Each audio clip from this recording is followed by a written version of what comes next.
Laudetur Jesus Christus, Vatican and World News.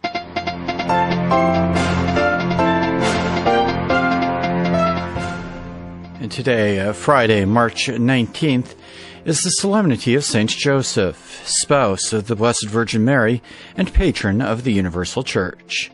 And these are today's headlines. Pope Francis proposes Saint Joseph as a model of fidelity in a message for the World Day of Prayer for Vocations. Knock Shrine in Ireland is set to be recognized as an international Marian and Eucharistic shrine. And the Church kicks off a year dedicated to Pope Francis' teaching on the family in the encyclical Amoris Laetitia. In the Vatican, I'm Christopher Wells.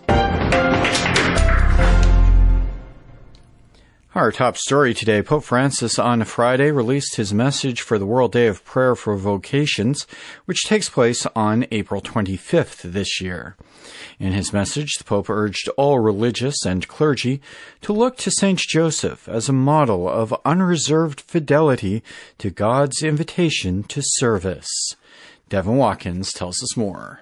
In his message for the World Day of Prayer for Vocations, Pope Francis held up the husband of the Virgin Mary and foster father of Jesus as a model for religious men and women and all members of the clergy. St. Joseph, said the Pope, is an extraordinary figure, not because of any astonishing charism or special status, but because he accomplished extraordinary acts of service in his daily life. In St. Joseph, he said, God recognized the heart of a father able to give and generate life in the midst of daily routines. Vocations, he added, have the same goal of begetting and renewing the lives of others. Pope Francis went on to focus on three key words which St. Joseph suggests for each individual's vocation: dream, service, and fidelity.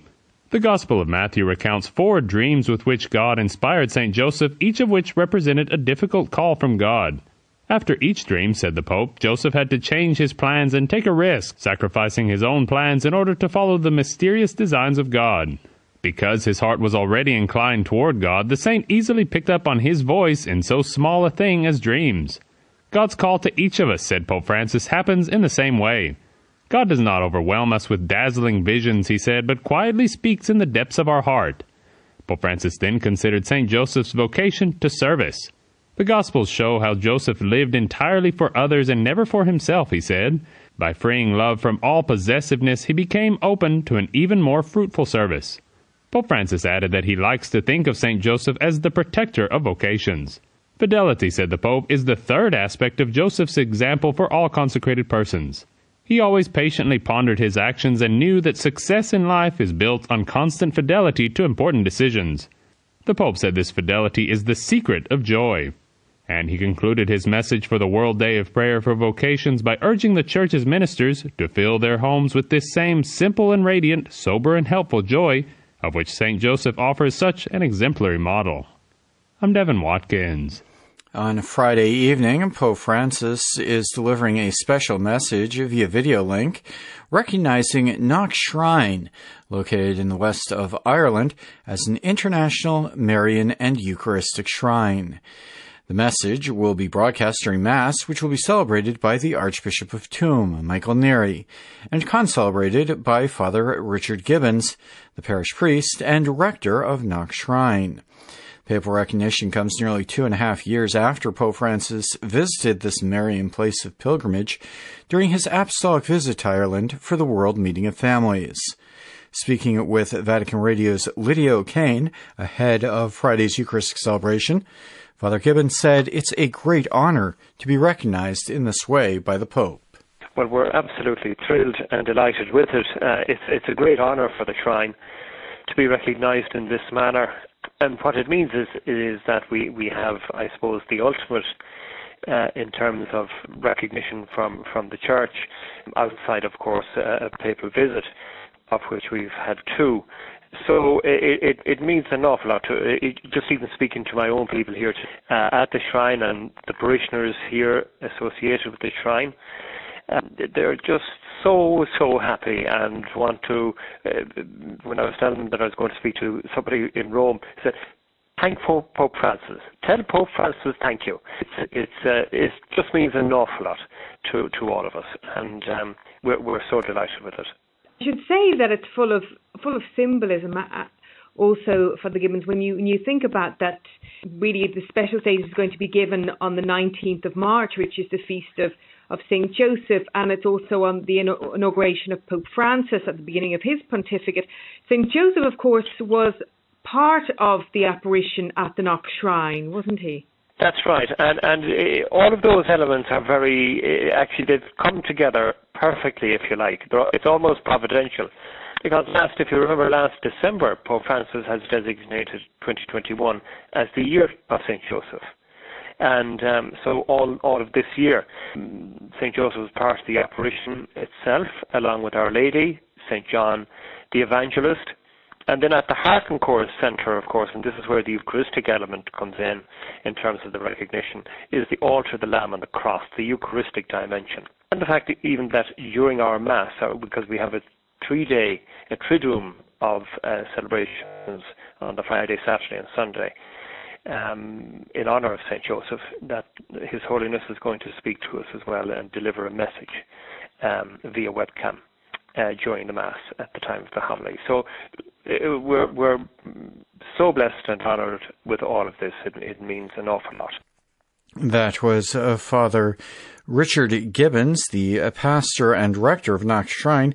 He was speaking with Vatican Radio's Lydia O'Kane. Later this evening, we'll have the post-video message available on our website at www.vaticannews.va.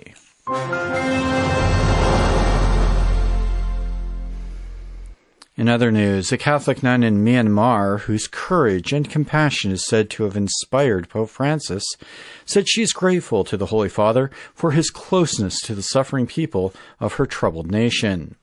In his general audience on Wednesday, the Pope said he too was going down on his knees to plead for an end to violence in Myanmar. With more on the story, here's Robin Gomes. Since the February 1st military coup, Myanmar has been in turmoil with nationwide protests demanding the release of their elected leader Aung San Suu Kyi and the restoration of democracy.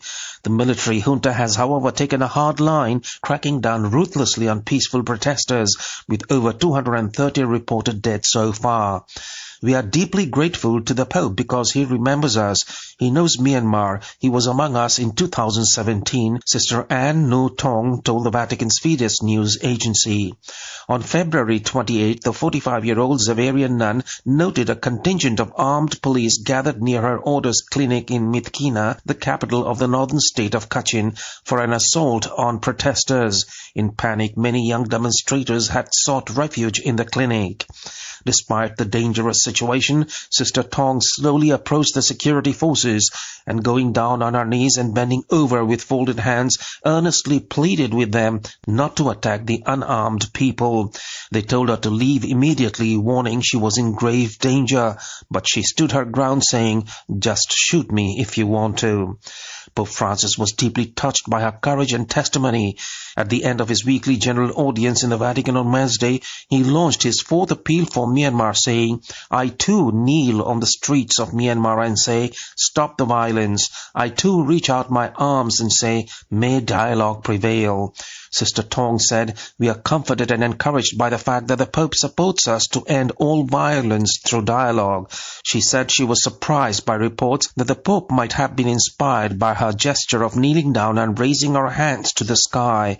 "I did it with my heart. These are actions of every Christian who has humanity at heart," she said. "The Pope is by our side. He is close to our suffering people," she added. I am Robin Gomes.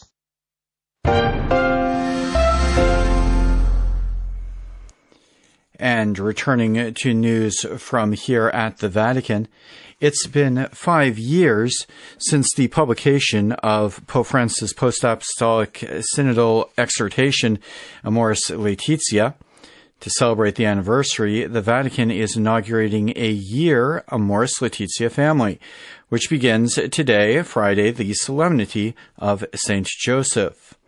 Marking the beginning of the year-long initiative, Pope Francis sent a message on Friday to participants in a webinar on the theme, Our Daily Love.